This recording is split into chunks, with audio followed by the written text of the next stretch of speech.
Hello guys! Welcome to my channel. For today's video, it's Kari Odong. Ayan po. I-timer po natin ng 5 minutes. Yan po ang Kari Odong. Meron po siyang 5 piraso sa loob ng isang pack. Diyan po natin siya bubuksan. Tapos ilagay natin sa kumukulong tubig.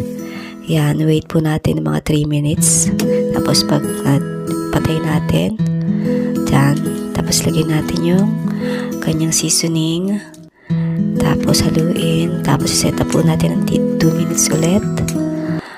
Yan, lagyan natin yung egg para ayan, masarap. Ayan. Tapos timer siya ng 2 minutes. Ayan, naluto na. Ayan na po siya.